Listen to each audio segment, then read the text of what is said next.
Now, Sarah, you just asked a question, and I wasn't planning on doing any more filming here, but I want to address that question, so ask the question again. I was just wondering what it meant not to test God, because of course Jesus commanded that. Yeah, he said to Satan, Yeah. you're not supposed to test God. Exactly, yeah.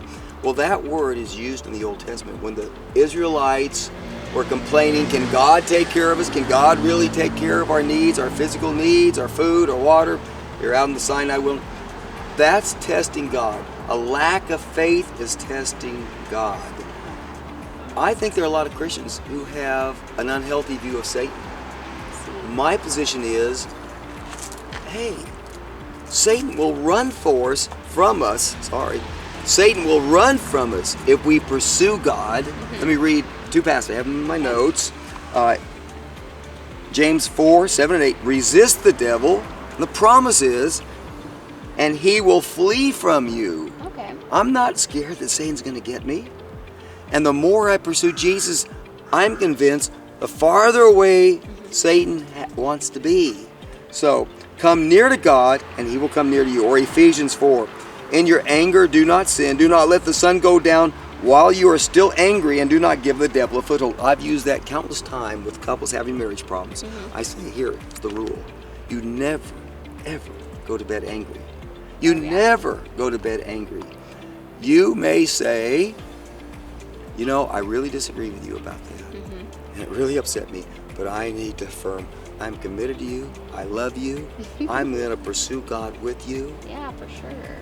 And the end result of that, Satan doesn't get a foothold. Definitely. So as we pursue God, Satan wants to get away. Let's do that one more time. Okay? Yeah, and then tomorrow's not promised, so why would you want to go to sleep mad? You're not supposed to be mad.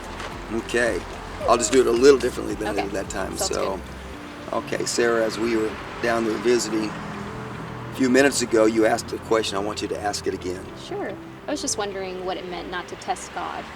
Yeah, we are reading about Satan testing Jesus, and Jesus saying you can't test God.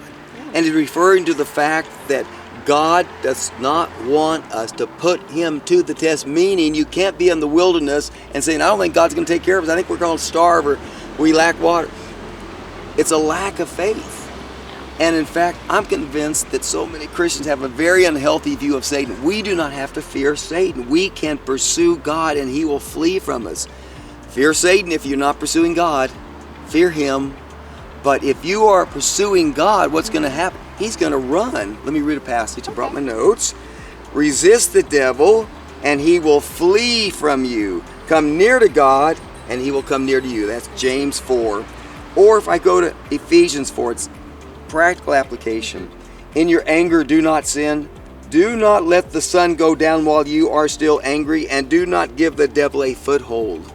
I have used with countless couples, please make a commitment to never going to bed angry. Why? Because it can mean you'll wake up upset and the next day you're at this level, and then if you don't make up, the next day you're still filled with anger and some resentment and bitterness, and you're at this level, and pretty soon your whole inside is just filled with some anger and bitterness, and it breaks that marriage apart. But if you do it God's way, Yeah, for sure. which says, okay, we had a disagreement, but before I go to bed, let's reaffirm, we are committed to one another. I love you. I am going to serve God with you. We're going to pursue God together. Yeah, for sure. But I All disagree this- with you on this. Yeah, absolutely. Yeah, you're right. We gotta Absolutely. make it clear. Yeah, make it clear. Yeah. And it blesses every marriage that will do that. For I wish sure. everyone would. And then Satan doesn't get the foothold. That's true. That's the key.